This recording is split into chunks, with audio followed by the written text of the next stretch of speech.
Hi friends, welcome to Biya's kitchen. ഇന്നിവിടെ ഒരു recipe അല്ല കേട്ടോ ചെയ്യുന്നത്. ലെഫ്റ്റ് ഓവർ റൈസ് ബോയിൽ ചെയ്യാതെ തന്നെ പുത്തൻ റൈസായിട്ട് എങ്ങനെ റെഡിയാക്കി എടുക്കാമെന്നാണ് നിങ്ങൾക്കായിട്ട് ഇവിടെ കാണിക്കുന്നത്. സാധാരണ ബാക്കി വന്ന ചോറ് നമ്മൾ ഫ്രിഡ്ജിൽ വെച്ച് പിറ്റേ ദിവസം ബോയിൽ ചെയ്താണല്ലോ എടുക്കുന്നത്. ബോയിൽ ചെയ്തെടുക്കുമ്പോൾ അല്പം കുക്കായ റൈസ് ആണെങ്കിൽ ഒന്നുകൂടി വെന്തു കുഴഞ്ഞു പോകാൻ സാധ്യതയുണ്ട്.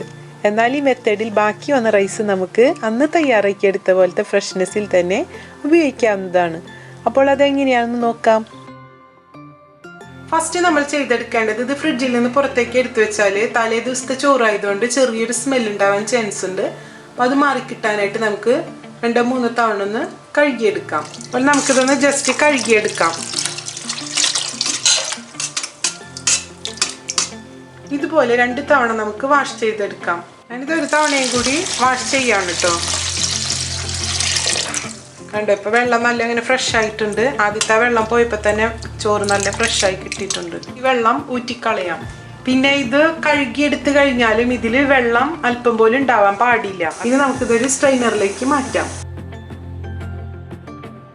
ഇനി ഇതിലെ ഫുള്ള് വെള്ളം വാർന്നു പോകാനായിട്ട് നമുക്കിതൊരു 10 മിനിറ്റ് ഇതുപോലെ തന്നെ അരിപ്പയിൽ വെക്കാം. കാരണം ഇതിലൊട്ടും വെള്ളം ഉണ്ടാവാൻ പാടില്ല. നമ്മളിത് സ്റ്റീം ചെയ്താണ് എടുക്കുന്നത്. അപ്പോൾ വെള്ളത്തിൻ്റെ അംശം ഒട്ടും പാടില്ല. നല്ലപോലെ വെള്ളം വാർന്നതിന് ശേഷം വേണം സ്റ്റീം ചെയ്തെടുക്കാനായിട്ട്.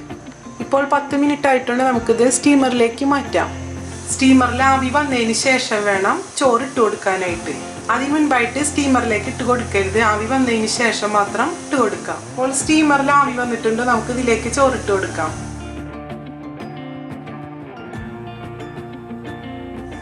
ഇനി നമുക്കിത് മൂടി വെച്ച് പുറത്തേക്ക് ആവി വന്ന് 2 മിനിറ്റിന് ശേഷം നമുക്ക് ഫ്ലെയിം ഓഫ് ചെയ്യാം. പുറത്തേക്ക് ആവി വന്ന് 2 മിനിറ്റിന് ശേഷമാണ് ഫ്ലെയിം ഓഫ് ചെയ്തത്. അപ്പോൾ ചോറ് റെഡിയായി വന്നിട്ടുണ്ട്. നമുക്കിതൊരു പാത്രത്തിലേക്ക് മാറ്റാം. കണ്ടോ, നല്ല ഫ്രഷ് ആയിട്ടുള്ള ചോറാണ്. ഇതിപ്പോൾ തിളപ്പിച്ചെടുക്കുകയാണെങ്കിൽ ഇത്ര ഫ്രഷിൽ നമുക്ക് റെഡിയാക്കാൻ പറ്റില്ല. നമ്മൾ ഡെയിലി ഫ്രഷ് ആയിട്ട് വെക്കുന്ന ചോറ് പോലെ തന്നെ കണ്ടോ, നല്ലപോലെ വിട്ട് നല്ല ഫ്രഷായ ചോറാണ്.